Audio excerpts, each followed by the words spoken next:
bienvenue dans On va x numéro 8. Aujourd'hui, je vous propose un nouveau fois de mode d'emploi sur les évaluations qui jalonnent l'action de formation.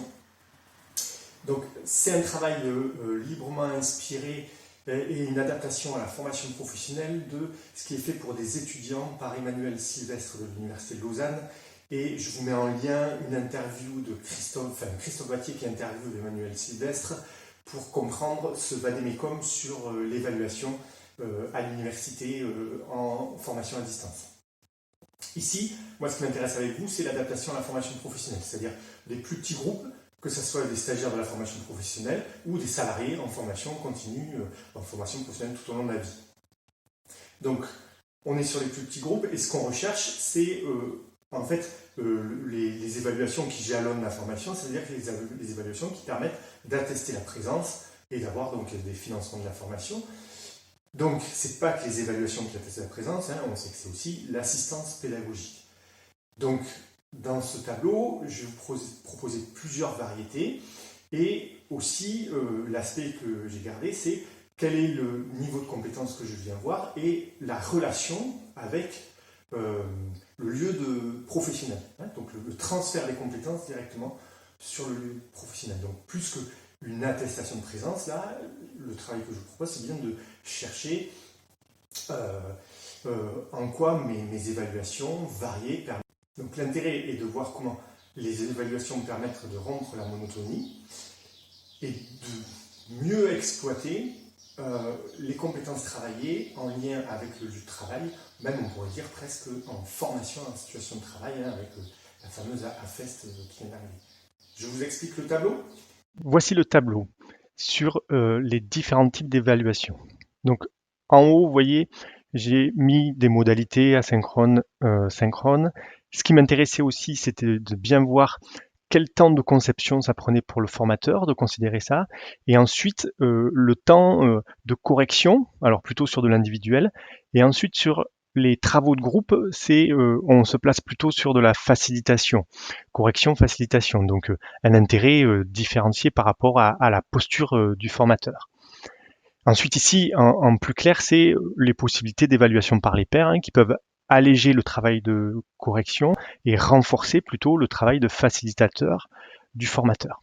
Et dans la deuxième partie, ce que j'ai repris de l'adaptation du travail d'Emmanuel Sylvestre, c'est les niveaux de compétences que l'on vise à travers ces évaluations.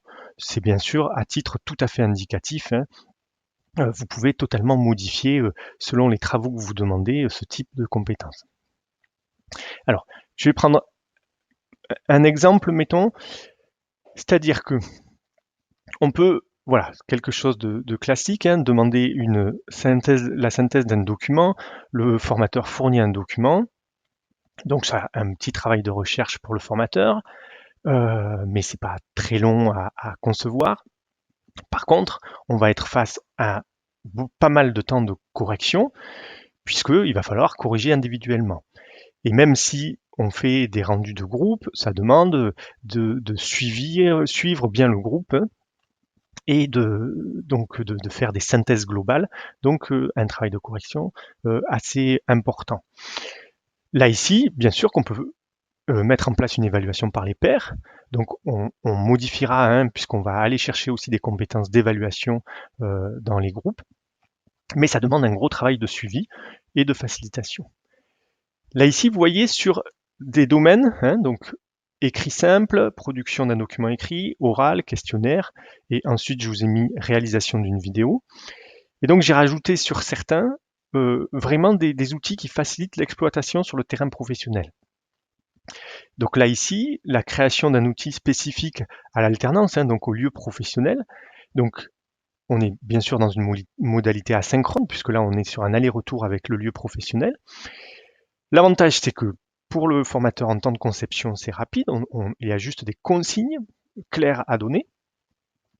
Par contre, effectivement, un temps de correction très long parce que si les stagiaires fabriquent des outils, eh bien, il va falloir faire des retours. Alors bien sûr, on peut alléger ce travail de correction en faisant des rendus de groupe, et le rendu de groupe, c'est aussi une façon de travailler différemment, de varier hein, la dynamique de formation dans vos évaluations. Hein. À faire que des rendus individuels, ça isolerait les stagiaires, alors que là, sur des rendus de groupe, on va avoir une dynamique qui se crée. Et en plus, pour vous, normalement, hein, ça va limiter le nombre de retours à faire, parce que vous allez faire un retour global au groupe plutôt que X retours individuels. Donc là, on voit bien, en plus, on va être sur des choses qui sont des compétences transférables, hein, sur le lieu professionnel. Et voilà, donc hein, je prends pas mal de choses. Hein. Alors bien sûr, l'exemple des QCM, ça prend beaucoup de temps de conception, et ensuite, il n'y a pas de temps de correction du formateur, puisque c'est de l'auto-évaluation. Mais dans des petits groupes, c'est pas forcément rentable. Donc, on va plutôt l'utiliser quand c'est des contenus de cours qui sont reproduits dans plusieurs formations. Donc là, il y aura un intérêt. Et ensuite, voilà, on va pouvoir aussi exploiter beaucoup la réalisation de vidéos. Donc, ça vous libère du temps de formateur. C'est donc des consignes à passer sur l'exploitation d'un travail. Par contre, effectivement, ça vous demande pas mal de temps de correction ou de facilitation, de suivi des groupes. Hein, mais ça permet aussi une très intéressante exploitation du terrain professionnel, comme réaliser une interview voilà, d'un responsable de la structure ou d'élus de la commune dans laquelle travaille la personne. C'est se mettre carrément en situation professionnelle et filmer une séquence, l'analyser. Donc on va voir qu'en plus là on peut développer toutes les modalités, hein, travail de groupe, évaluation par les pairs, et avoir des forts niveaux de compétences atteints avec voilà, des travails qui passent cette fois-ci moins par l'écrit, mais plus par une conception visuelle via un film. Donc tous les films hein, via des smartphones, et vous verrez les articles sur créer la chaîne YouTube de la formation, ainsi de suite. Voilà pour les quelques exemples. Voilà, c'était quelques exemples. Je vous livre le tableau dans l'article. Donc, le tableau tout fait que vous pouvez télécharger, ou je mets une version en ligne s'il y en a qui veulent compléter, modifier, amender ce tableau, ça serait avec grand plaisir. À vous de jouer, et merci.